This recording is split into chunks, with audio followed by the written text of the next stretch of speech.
اور جو پی آئی اے ہے اس کے اندر جو اس کا آپریشنل ہے سیٹ اپ، جس میں جہاز ہیں اور باقی چیزیں ہیں، وہ جو ہے وہ پی آئی اے میں رکھی گئی، اور اس کے ساتھ ساتھ تقریباً 200 ارب روپے کا جو نقصان ہے وہ اس کے اندر پاک کیا گیا۔ اب یہ ساری وہ چیزیں ہیں جو میرے آنے سے پہلے ہو چکی تھی، 6 مہینے پہلے ہو چکی تھی، اس کے مطابق سارا پروسیس چل چکا تھا، اور اس پروسیس کے اندر میں کوئی آ کے اس چیز میں تبدیلی نہیں کر سکتا تھا جو پروسیس آلریڈی چل چکا تھا۔ اس کا مطلب ہے کہ میرے پاس جو فریم ورک ہے آف پرائیویٹائزیشن، اس میں تبدیلی کرنے کا کوئی اختیار نہیں تھا۔ فریم ورک، ہاں آج اگر میں کوئی چیز نہیں سٹارٹ کرتا ہوں، کوئی اور پروسیس کرتا ہوں، زیڈ ٹی بی ایل ہے میرے پاس، یا میرے پاس یوٹیلیٹی سٹورز ہیں، یا کوئی اور چیز ہے، تو اس کا فریم ورک میں آج بنا سکتا ہوں کہ یہ کس طریقے سے دی جائیں گی، لیکن اس وقت پی آئی اے کے پاس جو فریم ورک تھا وہ بن چکا تھا۔ 600 ارب روپیہ جو ہے وہ اس میں ہولڈکو میں پارک کیا جا چکا تھا، 200 ارب جو ہے وہ پی آئی اے میں پارک کیا جا چکا تھا، اور اسی کے ساتھ جو ہے اس کو پرائیویٹائز کرنے کا سلسلہ بھی چل چکا تھا۔ میرے پاس جو پروسیس ہوا اس میں ایک ہمارے پاس پرائیویٹائزیشن کا طریقہ کار ہے، پرائیویٹائزیشن کا کمیشن کا ایک طریقہ کار ہے، اس کے تحت ہی میں پرائیویٹائز کوئی چیز کر سکتا ہوں۔ میرے کچھ دوستوں نے، میں سنتا رہا 2 دن پروگرام، کچھ دوستوں نے کہا کہ جناب وہ اپنا کاروبار بہت اچھا چلاتے ہیں، یہ نہیں ان سے چل رہا۔ پہلی بات تو یہ پی آئی اے چلانا میرے ذمہ نہیں لگایا گیا، میں یہ بات سارے دوستوں کو کلیئر کرنا چاہتا ہوں، میرے ذمہ پی آئی اے کو ٹھیک کرنا نہیں ہے، میرے ذمہ جو پی آئی اے جس طریقے کی ہے، جس حالت میں ہے، صرف بیچنے کی ذمہ داری ہے۔ پی آئی اے ٹھیک کرنے کی ذمہ داری میری نہیں ہے، اور نہ ہی پی آئی اے کی ٹھیک کرنے کے لیے میرا کوئی کردار ہے اس میں۔ مجھے تو ایک بہت سارے محکمے دیے گئے کہ یہ حکومتوں سے نہیں چل سکے، یہ پرائیویٹائز کرنے ہیں، کیونکہ ان کا خسارہ جو ہے وہ ہماری غریب عوام نہیں اٹھا سکتی، اس لیے ہم ان کو بیچ رہے ہیں۔ تو میں سارے دوستوں کو کہنا چاہتا ہوں، میرے بارے میں جو بیٹھ کے کریں ضرور کریں، بسم اللہ۔ میں نے کبھی کسی کے خلاف کبھی کوئی بات نہیں کی، میں آئندہ بھی نہیں کروں، لیکن کیا یہ پی آئی اے کا خسارہ میرا کو قائم کرتا ہے؟ یہ میں نے مارچ سے پی آئی اے کا یہ حال کر دیا ہے، یہ جو پی آئی اے کے ساتھ ہوا ہے اس میں کوئی میرا بھی کردار ہے کسی وقت؟ تو اس لیے برائے مہربانی سارے اپنے اپنے گریبانوں میں جھانکیں اور اپنا اپنا حصہ تلاش کریں کہ پی آئی اے کا بیڑا گرک کرنے میں کس کس نے کتنا کردار ادا کیا ہے۔ برائے مہربانی مجھے مت بتائیں کہ مجھے کو کام کرنا آتا ہے یا نہیں، مجھے ان سب سے بہتر کام کرنا آتا ہے، ابھی بتاؤں گا کیا کیا ہے، لیکن پی آئی اے ٹھیک کرنے کی ذمہ داری میرے پہ نہیں ڈالی گئی۔ میں ساری قوم کو بتانا چاہتا ہوں، اگر میرے اوپر ڈالی جائے گی تو پھر میرا احتساب آپ ضرور کریں۔ میرے پاس تو بیچنے کی ذمہ داری ہے، اور بیچنا اور خریدنا یہ دونوں الگ الگ باتیں ہیں۔ بیچنے کے لیے میں بیچنے میں اگر میری کوئی کوتاہی ہے تو میں ضرور اٹھاؤں گا، اپنے ذمہ اٹھاؤں گا، لیکن میں خریدار نہیں ہوں، میں تو بیچنے والا ہوں، خریدار تو آگے سے آنے ہیں۔ اور میرے پاس کیا کوئی ڈیویشن کا اختیار ہے؟ جو قانون مجھے دیا گیا ہے پرائیویٹائزیشن کا، کیا میں اس سے ہٹ سکتا ہوں؟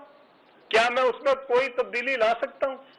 ایک پروسیس ہے جس کو بتا دیا گیا کہ آپ اس سے نہیں ہٹ سکتے، اور اس کے اندر میں کیا کر سکتا تھا؟ بہت سارے ہمارے دوستوں نے اس پہ بیٹھ کے بہت سارے پروگرام کیے، دو دن اچھا پروگرام چلتے رہے، تو میں نے بھی سوچا کہ چلو ان کو بھی موقع ملا ایک دفعہ اچھی طرح کر لیں، ٹھیک ہے، لیکن بات یہ ہے، اچھا مجھے وہ بھی سمجھا رہے ہیں پرائیویٹائزیشن کے جو میرے سے پہلے وزیر رہ چکے ہیں، پرائیویٹائزیشن کے وزیر رہ چکے ہیں، وہ بھی مجھے مشورے دے رہے ہیں۔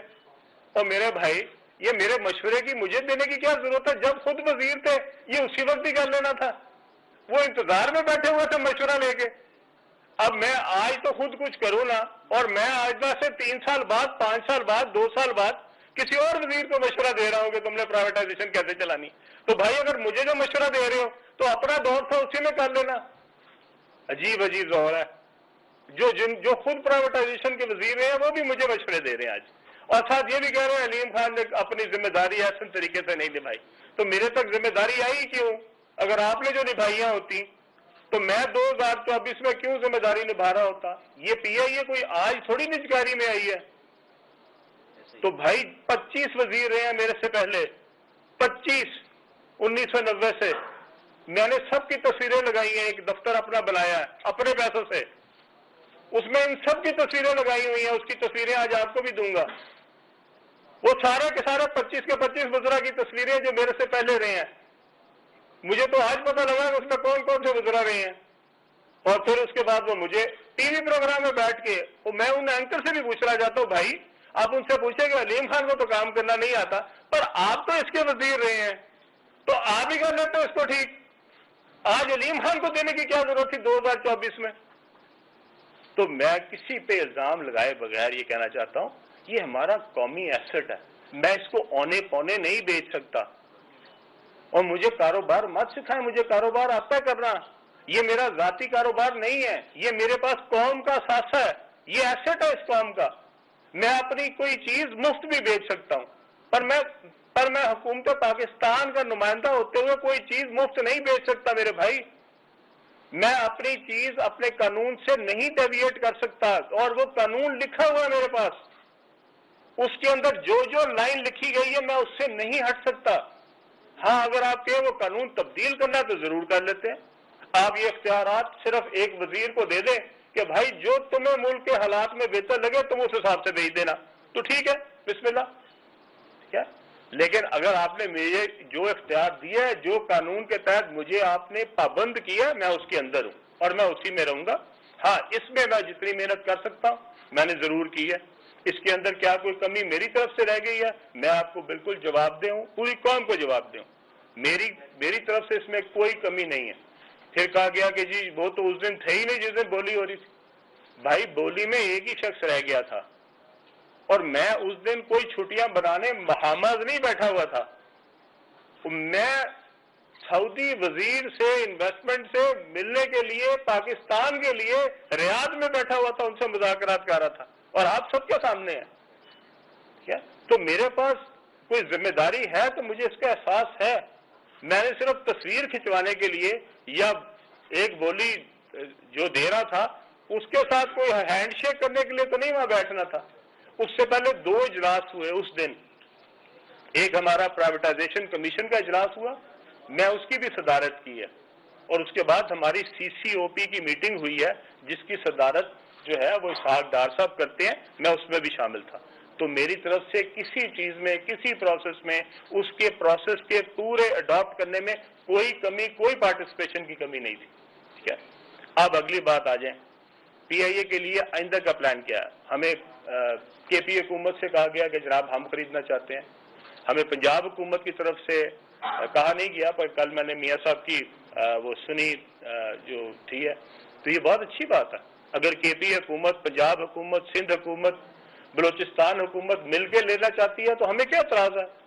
ہم تو بہت خوش ہیں کہ اگر آپ سب لے لیں اور اس پہ ایک پروفیشنل مینجمنٹ لے کے آئیں، اس کا CEO باہر سے لے کے آئیں اور ایک پروفیشنل لے کے آئیں، اور ہم سارے اس ملک کے اندر بیٹھ کے اب یہ پاکستان کی ایئر لائن ہے، یہ نہ پنجاب کی ایئر لائن ہے، نہ KP کی ایئر لائن ہے، نہ سندھ کی ایئر لائن ہے، نہ بلوچستان کی ایئر لائن، یہ پاکستان کی ایئر لائن ہے. ہم سب اپنا اپنا حصہ ڈال دیں. پنجاب حکومت بھی اپنا حصہ ڈال دے، KP حکومت بھی ڈال دے، بلوچستان حکومت بھی ڈال دے، اور سندھ حکومت بھی ڈال دے، اور کہ ٹھیک ہے. اور میں اس لیے نہیں کہہ رہا کہ آپ یہ اس کے نقصان میں حصہ ڈال دیں، اس سے پیسے بنائے جا سکتے ہیں. مجھے ایک یہ بھی دکھایا گیا کل کسی پروگرام میں دیکھ رہا تھا کہ جی علیم خان نے کہا تھا اس سے پیسے بنائے جا سکتے. میں آج بھی کہتا ہوں پیسے بنائے جا سکتے ہیں.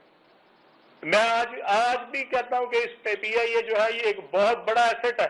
اگر اس کو صحیح مینج کیا جائے، اگر اس کو صحیح طریقے سے چلایا جائے.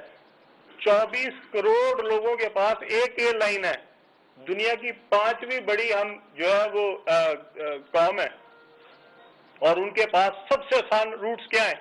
آپ نے لندن جانا ہو، آپ نے یورپ جانا ہو، آپ نے امریکہ جانا ہو، اگر PIA جو جا سکتی ہو تو ہم جو باقی دوسری ایئر لائنس پہ بیٹھ کے جاتے ہیں درمیان میں مختلف جگہوں پہ دنیا کے ملکوں میں رکتے ہوئے، کیوں کوئی پاکستانی جائے گا؟ اس میں نیو یارک جانے کے لیے 14 گھنٹے میں کیوں نہیں جائے گا؟ اپنے آپ کو 20 گھنٹے میں یا 25 گھنٹے میں کیوں لے کے جائے گا؟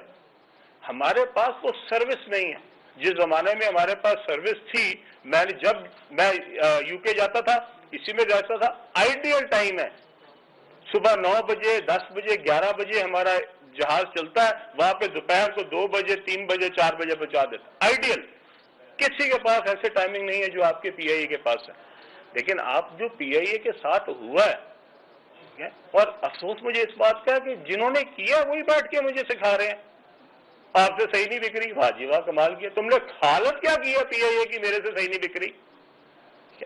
اور جو سارے اس میں حصے دار ہیں, ایک دن میں نے قومی اسمبلی میں کھڑے ہو کے یہ کہا کہ آپ میرے سے سوال کرتے ہیں ادھر سے شروع کریں اور سارا گول چکر کر کے ساری اینڈ تک کر دیں. کون سی ایسی پارٹی ہے جو اس حکومت میں شامل نہیں رہی جس نے پی آئی اے کو ڈبویا ہو؟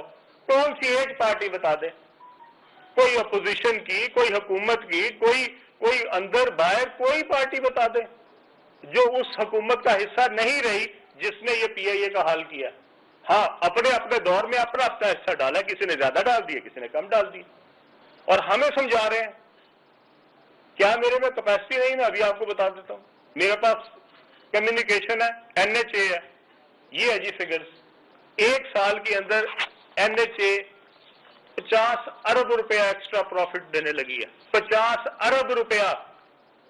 کبھی آج تک پاکستان کی ہسٹری میں کسی ایک محکمے نے ایک سال میں 50 ارب روپے کی زائد آمدنی نہیں کی. میں زائد آمدنی بتا رہا ہوں. ٹوٹل ریونیو جو ہے وہ این ایچ اے کا اس سال انشاءاللہ تعالی 110 ارب جائے گا. 64 بلین سے 110 بلین پہ جا رہا ہے. یہ ہے جی اس کے فگرز. ابھی میں آپ سب کو کاپیاں دوں گا. 50 ارب روپیہ میں نے ریز کیا ہے. کتنا مشور مچایا میں نے اس کے پیچھے, کتنی پریس کانفرنسیں کی ہیں, کتنے میں نے ٹاکس کی ہیں, کتنے اس کے اوپر اداریاں لکھوائی ہیں, کتنا میڈیا کمپین کروائی ہے. میرا تو اپنا چینل ہے, کوئی ایک پروگرام بھی آیا اس کے اوپر؟ آپ بتائیں. میں نے 50 ارب روپے, یہاں پہ اگر 50 کروڑ روپے کیا کسی نے کیا ہوتا تو میرے خیال میں ابھی تک 6 دفعہ چھلانگے مار چکا ہوتا. میں نے تو کسی کو بتایا بھی نہیں کہ بھائی میں 50 ارب روپے ایکسٹرا لے کے دے رہا ہوں اس سال کا. اور اس کو کس طرح کیا؟ مینجمنٹ. ہم ایکسل لوڈ ختم کر رہے ہیں. میں کسی ایک بھی ٹرک کو نہیں جانے دوں گا جس کے اوپر ایکسٹرا لوڈ ہوگا, اپنی نہ موٹر وے کے اوپر اور نہ ہی اپنی کسی نیشنل ہائی وے کے اوپر. یہ ہماری روڈز کو تباہ کر رہے ہیں. جس کے اوپر 20 ٹن لگایا جا سکتا ہے اس کے اوپر 60 ٹن ڈال کے لے کے جا رہے ہیں. اور مجھے جب میں نے پہلی پریزنٹیشن دی, انہوں نے کہا جی ہم ان سے 9 ارب روپیہ وصول کرتے ہیں. میں نے کہا میں زیرو کروں گا اس آمدنی کو, کیونکہ اس کا مطلب ہے کہ آپ نے 90 ارب روپیہ کسی کو چھوڑ دیا اور 9 ارب روپیہ وصول کر لیا. وہ ٹرک بھر بھر کے لے کے جا رہے ہیں, آپ کی سڑک کا بیڑا غرق کر رہے ہیں, آپ کی سڑک بیٹھ رہی ہے اور آپ ان سے 9 ارب وصول کر کے بہت خوش ہیں. اس کو زیرو کریں گے. ایک بھی ٹرک نہیں جانے دوں گا کسی سڑک پہ. جس کا 20 ہے اور جس کا 20 ٹن ہے وہ 20 ٹن ہی لے کے جائے گا, 21 ٹن میں نہیں ڈالنے دوں گا. یہ کون سا طریقہ کار ہے کہ آپ مجھے کاروبار سمجھا رہے ہیں؟ کہتے ہیں اپنے کاروبار آتا ہے کرنا, اس کو یہ کاروبار نہیں آتا. مجھے جو کاروبار آتا ہے وہ تم میں سے کسی کو بھی نہیں آتا. کوئی 50 ارب روپے کا فائدہ دینے والی مجھے ایک وزارت بتا دیں. یہ سارے جتنے بیٹھ کے کریٹیسائز کر رہے ہیں ان سے پوچھیں, آپ سارے وزیر رہے ہیں,